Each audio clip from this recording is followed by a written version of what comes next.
জনপ্রিয় একজন মানুষ মনীন্দ্র বর্মন। তার বাড়ি মাথাভাঙা, কোচবিহার জেলা। তা উনি 26,000 চাকরি চুরি নিয়ে উনি এটি ভাওয়াইয়া গীত গিয়েছিলেন, যে যার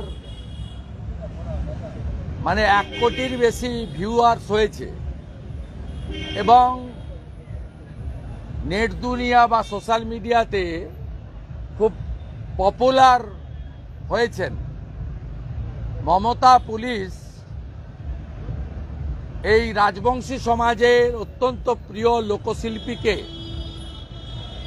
চাকরি চুরির বিরুদ্ধে তার গান গাওয়ার জন্য 4 বার বাড়িতে পুলিশ পাঠিয়েছে,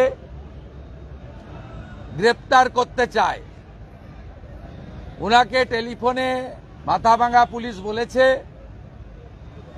ডিলিট করতে হবে, মোবাইল ফোন জমা দিতে হবে। উনি আমার সঙ্গে টেলিফোনে গত 6-7 দিন ধরেই টাচে ছিলেন। আমি কোচবিহারের এসপিকে চ্যালেঞ্জ করছি, বিরোধী দলনেতা শুভেন্দু অধিকারীর কাছে মনীন্দ্র বর্মন আছেন, থাকবেন। আপনার ক্ষমতা থাকে উনার কেশাগ্র স্পর্শ করে দেখুন। এইসব পিঁয়াজি অনেক করেছেন।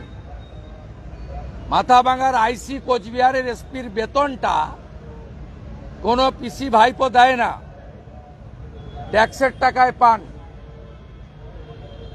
এবং আমরা লয়ারের পক্ষ থেকে যেহেতু উনাকে লিখিত নোটিশ দেয়নি, এফআইআর করেছে কিনা আমরা জানতে পারিনি আজ পর্যন্ত,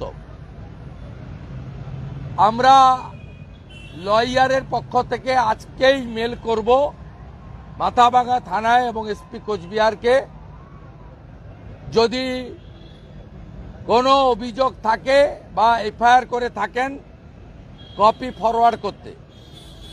তারপরে আমরা জলপাইগুড়ি সার্কিট বেঞ্চে পুলিশের বিরুদ্ধে আনএথিক্যাল, ইল্লিগাল, পলিটিক্যালি মোটিভেটেড অ্যাকশনের এগেনস্টে আমরা মনীন্দ্র বর্মনকে লিগ্যাল সাপোর্ট দিয়ে পাঠাবো।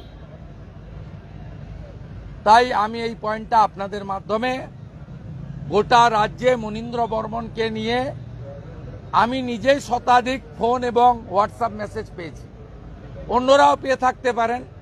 প্রচুর মানুষ চিন্তিত ছিলেন যে মনীন্দ্র বর্মনের উপর পুলিশি জুলুম ইউটিউবারদের মতো বা অনেক প্রতিবাদী শিল্পীদের মতো, অনেক কার্টুনিস্টদের মতো হবে কিনা।